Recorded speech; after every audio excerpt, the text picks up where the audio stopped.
what kind of protection should a business owner have in mind? If something happens to you, the business is gone. Trust, you just think that's what rich people do. Shareholder protection is key. What is best for the business, or actually best for the family. So today's episode, we're talking about how to protect your business during the growth phase. So today I've brought along Naomi Greatorex, who is Managing Director of Heath Protection.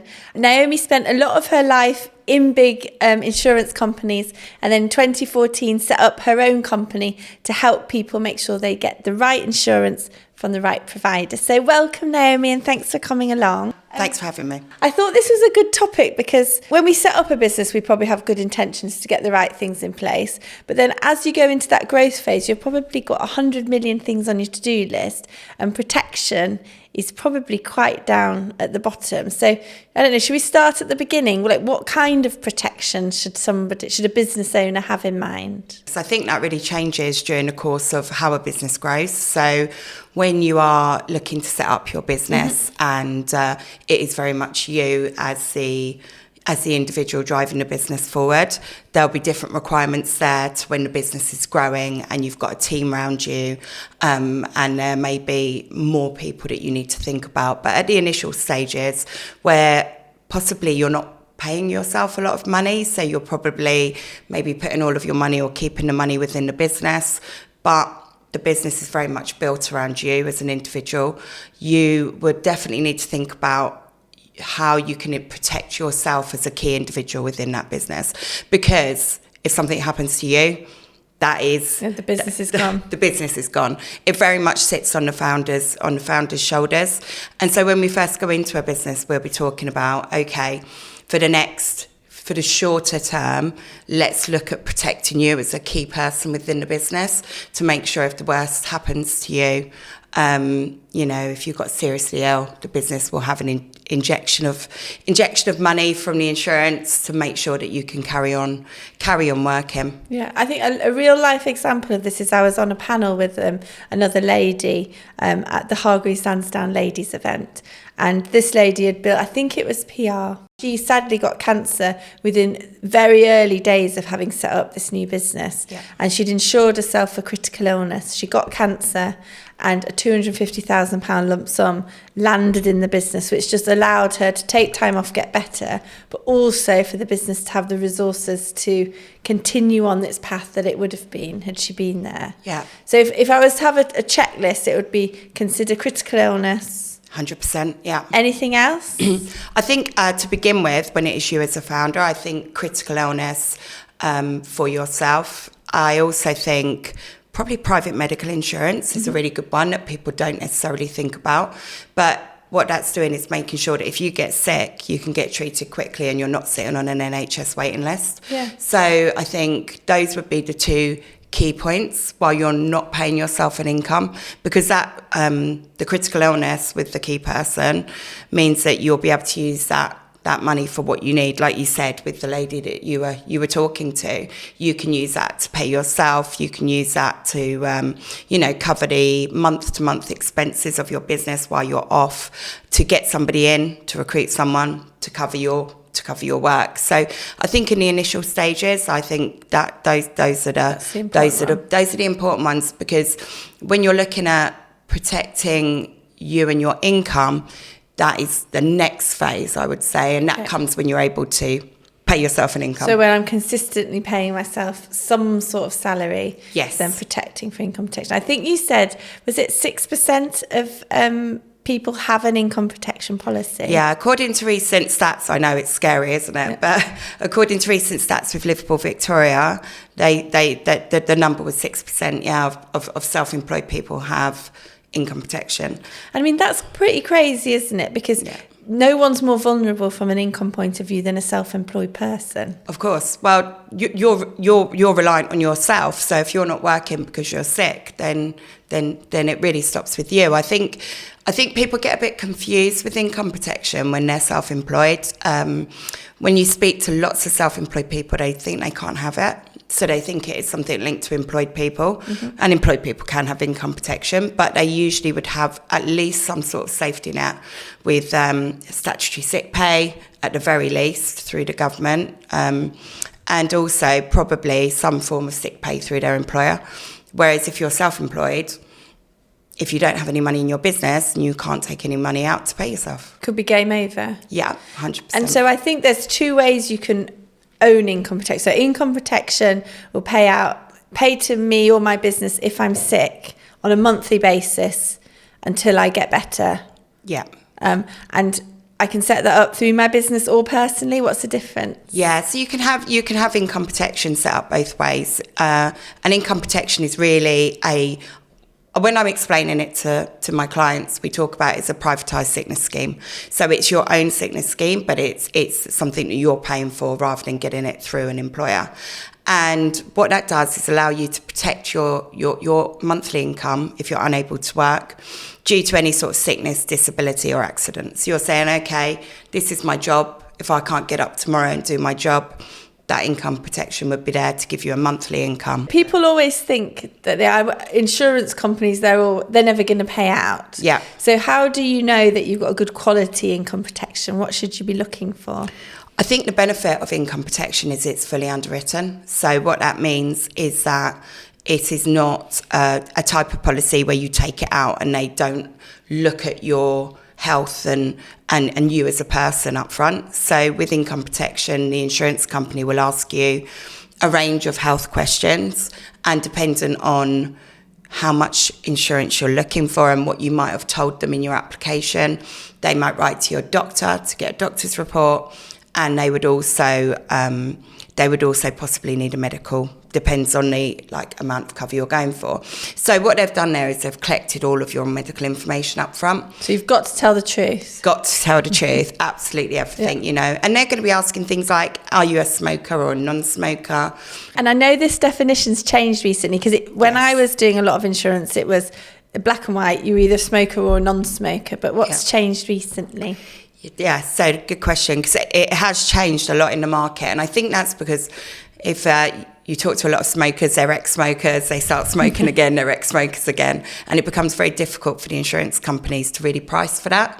So what the insurers now do is that you have no, I've never smoked, yes, I'm a smoker, or I'm an ex-smoker. So, and that can be for up to 5 years after you've given up smoking, where you would get what we would call ex-smoker rates. So you're not getting non-smoker rates, you're getting the rates that are cheaper than if you were a smoker, but not quite as cheap as if you'd never smoked. And is it a true rule of thumb that if I'm say I'm a smoker and you're a non-smoker and we're the same age, same health? Yes. I'm going to be paying as a smoker about 50% more. It is. Right? Yeah, 50% more. And then what about an ex-smoker? Is it somewhere just in between? It is somewhere in between, and it depends on how many years as well. So it would be different between 1 year, maybe and 4 years on a sliding scale with some of the insurers. So yeah, it's worth having that conversation with your advisor, because they will look at the market and be able to tell you, based on you being an ex-smoker, who is the best insurer to use.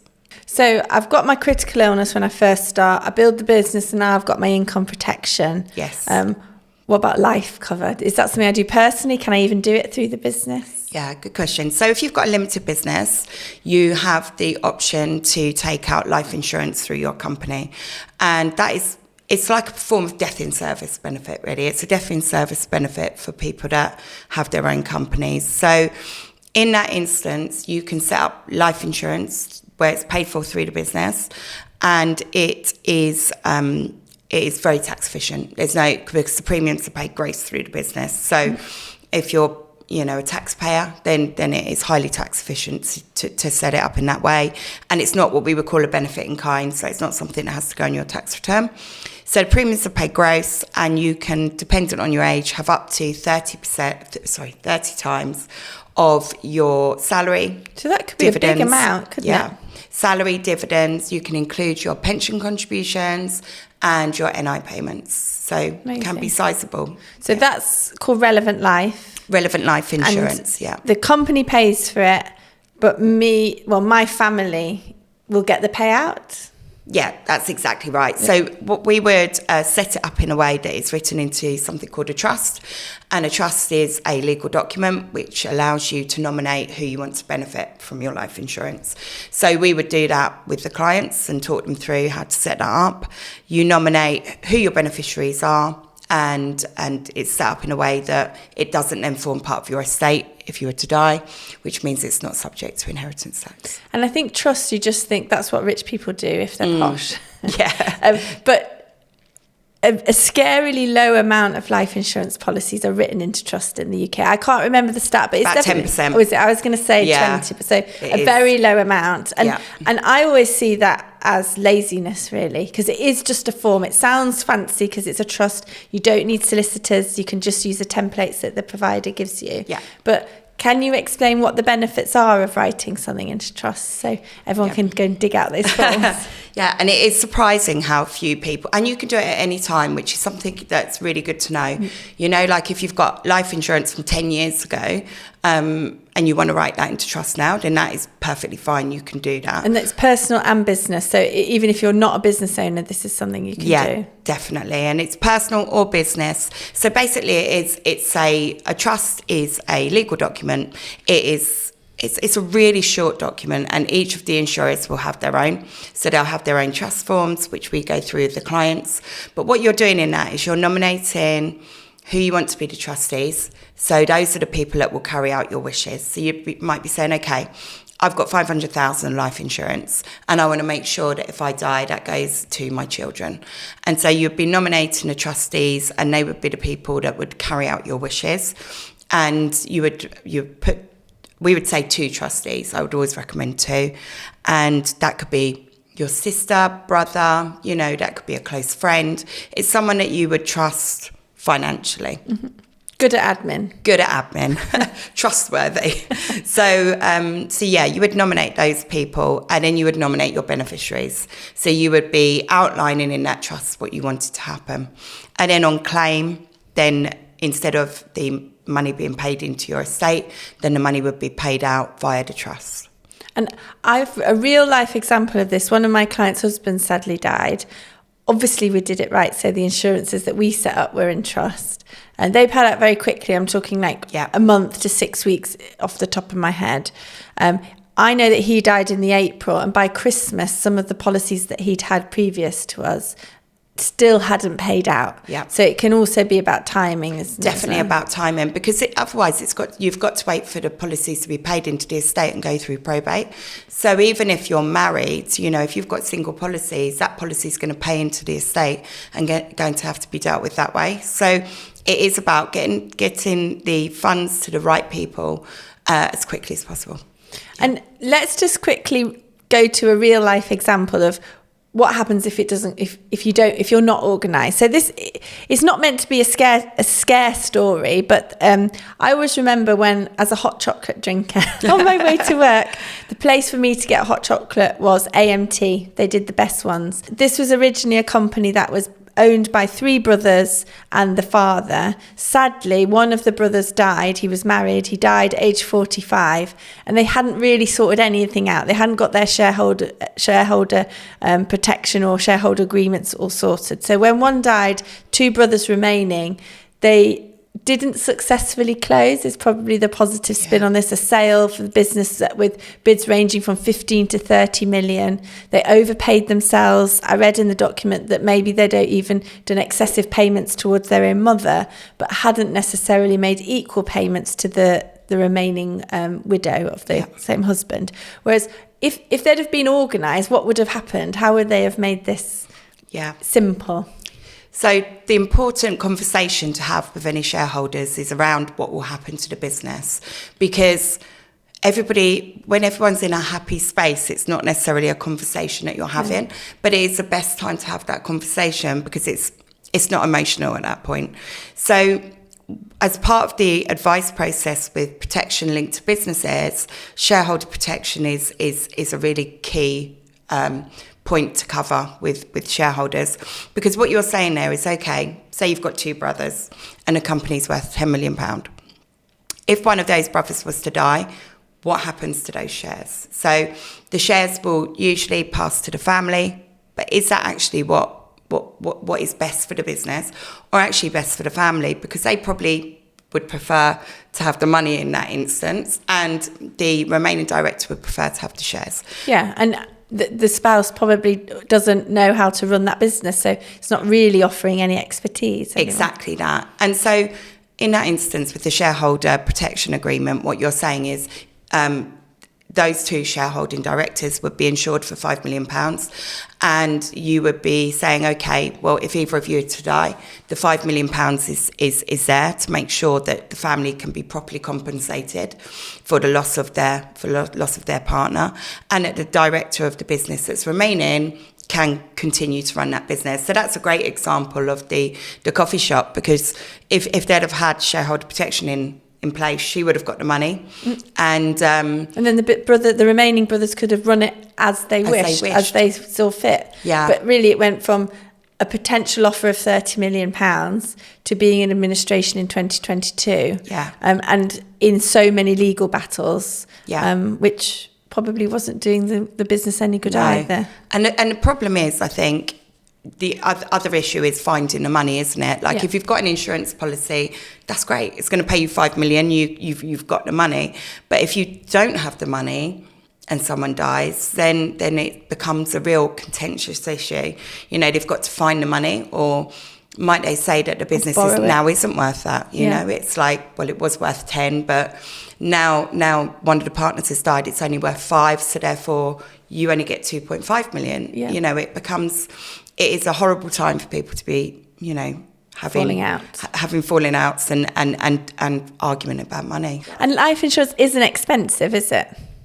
Not at all. I think life insurance is a really good way to protect yourself, because it isn't expensive. Premiums have historically got cheaper. You know, people are living longer, and therefore that is shown in the premiums. And we have the cheapest life insurance premiums in the world. Do we really? We do. That. Yeah. But that's not because we're healthy, is it just because it's a competitive market? Competitive market, and we've got a really good history of life insurance, because life insurance has been around in the UK for a long time, and so the actuaries have a lot to pull on. So I think it is a really cheap and effective way, and it is a sensible option. You know, it's not what people want to think about. No one wants to think about dying. But it is peace of mind. It is a sleepful night. It is peace of mind. And I think it is just, you know, it's done then. You know, you pay the premiums, and that problem has been dealt with. And I think also, when you no longer need the money, when your business is flying high and you've taken enough out and you're wealthy enough, you can stop them. You're not sort of beholden to those premiums for the full term, are you? No, you can stop any of the insurances that we set up at any point. And so I've gone from just having some critical illness because I'm a one-man band starting up. Yeah. Then I've added on some income protection. I've started to pay myself. Yeah. I've taken myself seriously and sorted out my shareholder stuff and got some life cover. Now let's say the business is growing. I'm taking on debt. I've got more and more staff. How do my insurances need to evolve or change or stop completely, because maybe it's just not about me anymore? Yeah, I think that's really good point. I think you need to evaluate your business as a whole and understand what people are giving you value within the business and what would happen there. Because key person doesn't just need to be for the person that owns the business. You could be covering, you know, various people within your board, you know, your chief finance officer, you know, your business development director. Yeah. So the person bringing in the money. Exactly. And it's really putting a value on that and saying, okay, well, that person is equating to 50% of the profit of the business. What would happen if? And so then you can insure that through the business. So we regularly insure more than one person for key person insurance. So definitely thinking about that. And then possibly about employee benefits. So what are you offering your team of people? Do you think you should offer life insurance benefits or private medical insurance benefits for your key people? Yeah, and I suppose, what are your competitors doing? Exactly. So how can you recruit and retain the best to help your business grow? Because it is really something that people look at now, I think, employee benefits, and it's a really good way to hold on to your best people. How often should people be reviewing? Is it something, would you naturally get in touch every year, or how often do you reassess it? I would say yearly. Certainly, I think people's situation changes yearly. I think also with things like income protection, you know, you might start paying yourself considerably more. We find a lot of the time that people don't review their income protection, and they've got they've based it on when they started and they're paying themselves 40,000 and now they're paying themselves 200,000 and they've still covered, a portion of their initial income. And that would be a long way to fall, wouldn't it? If you're used to 200,000 salary, but you're sick and you're only getting 40. Yes. It's better than nothing, but it's a long way to fall. Exactly that. So we do a lot of reviews like that, and it may be, that you just do a top up of what you've got.